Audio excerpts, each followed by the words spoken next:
welcome to Why Not at 10:15. Here's Kira and Jeanette. Our topic for today's news is the First World War and Shellshock.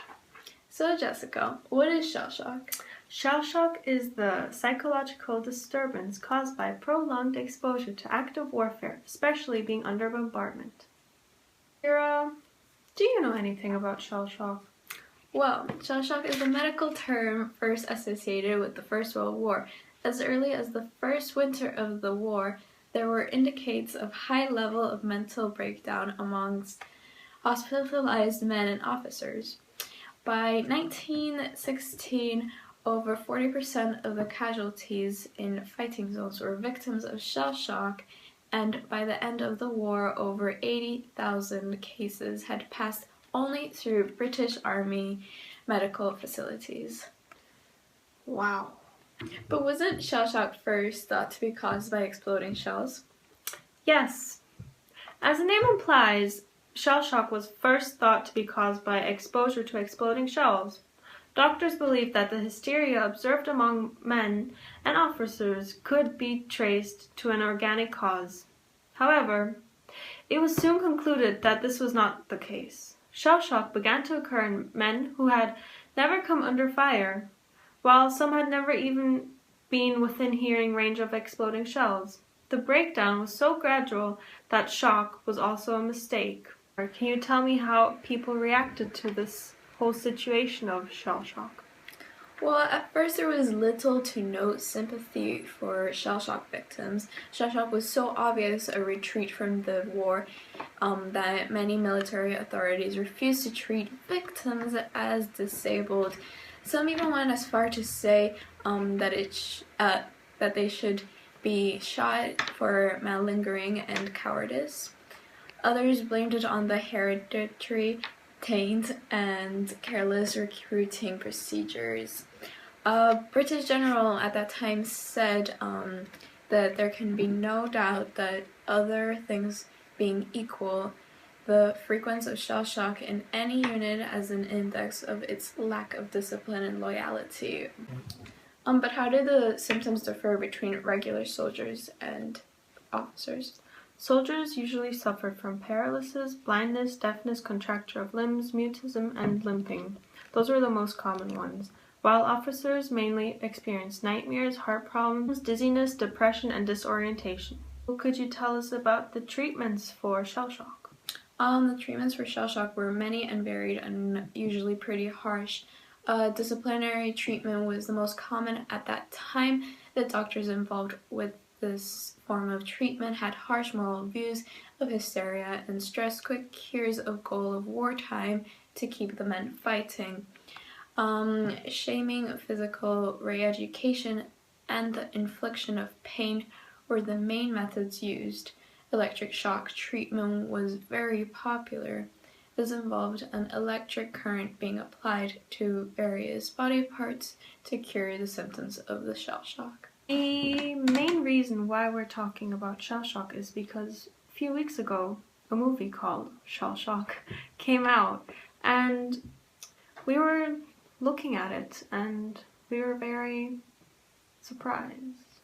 Yes, there was a lot of critiques about it, differing from good and bad, saying that the movie does show a good explanation of what shell shock was, but then again others are saying it is nothing like it. So we have brought Kati, one of our news reporters, live to Ypres. Hello, thank you Jeanette and Kira. Kati speaking here live from Ypres, Belgium.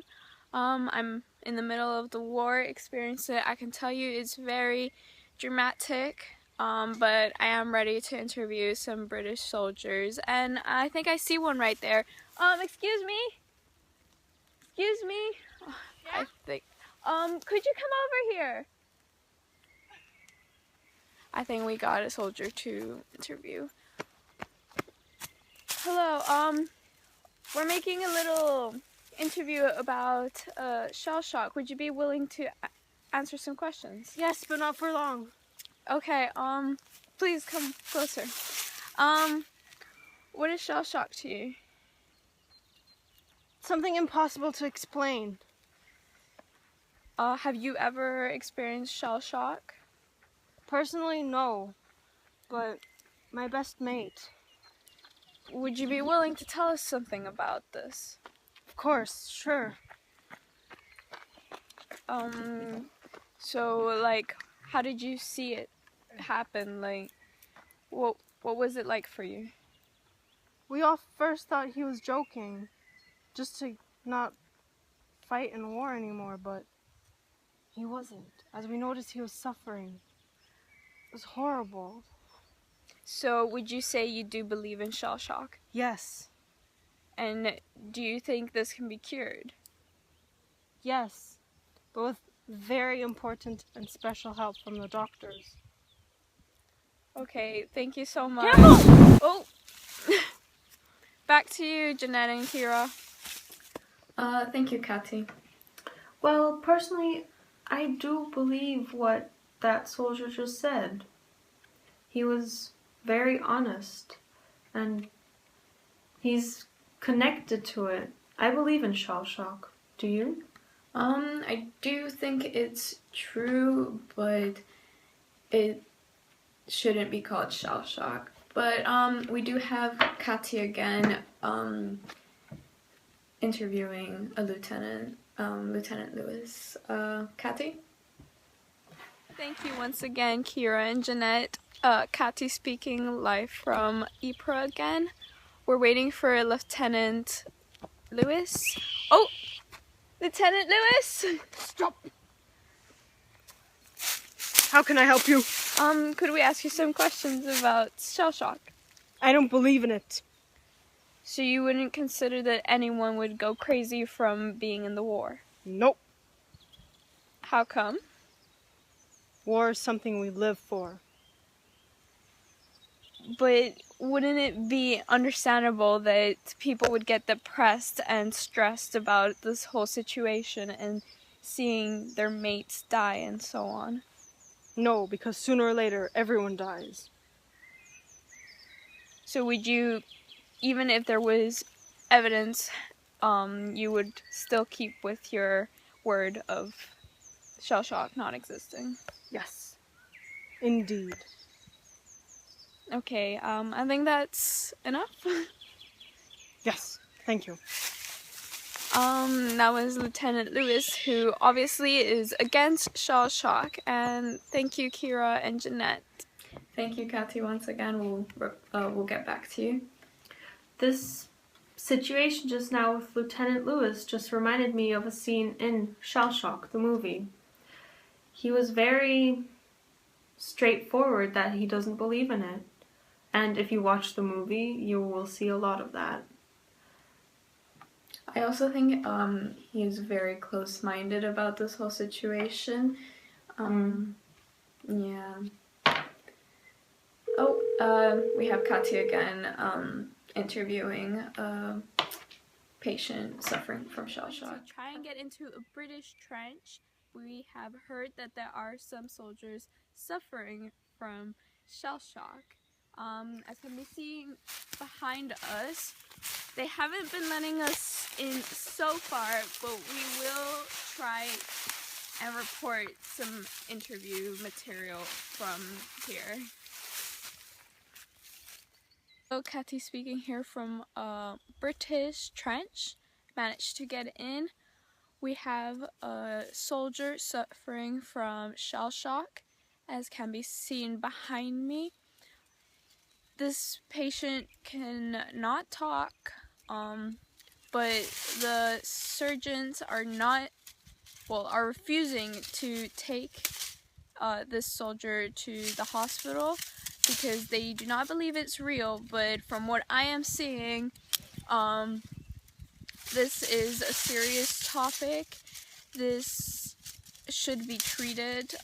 Shell shock can happen to anyone. They're suffering from all the surroundings of war that just is too much for them. And, I think Kira and Jeanette already said this. I think we should cut now.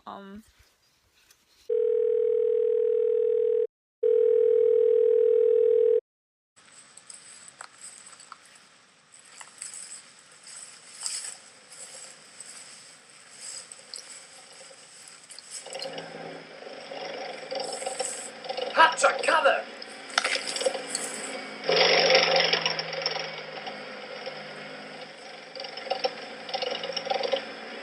On my side.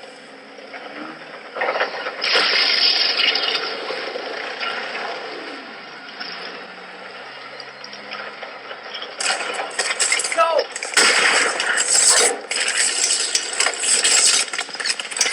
God damn it! My rifle's stuck. I think it's rusty.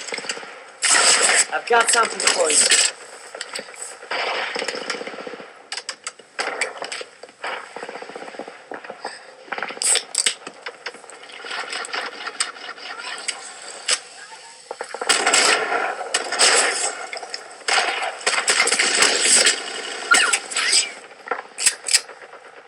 Thanks, dude.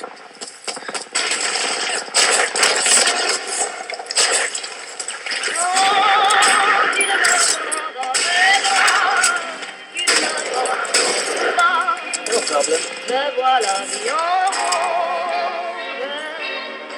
Il me dit des mots d'amour, des mots de tous les jours, que ça me fait quelque chose.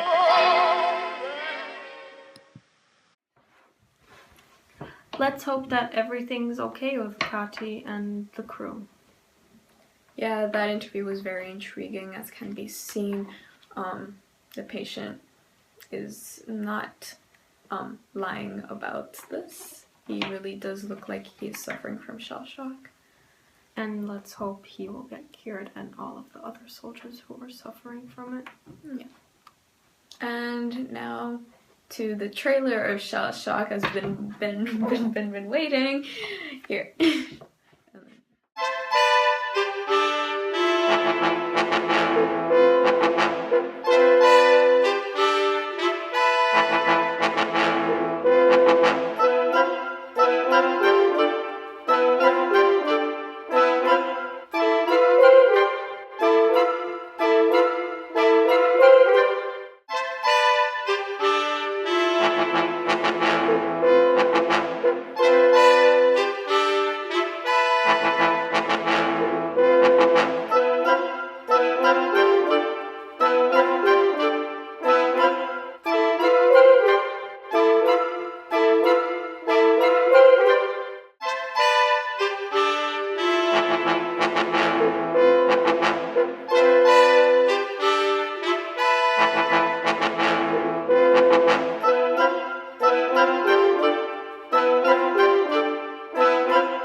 So, Kira, what do you think of the movie and the trailer?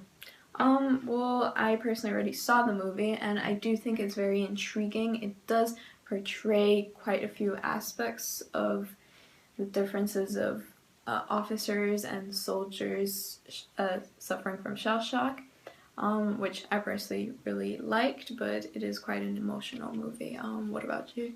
Yeah, I feel the same. It shows different opinions of it, and it's very emotional seeing all of these people die and suffer from shell shock. Yeah. Yeah, it is a movie to be seen, recommended by Wina.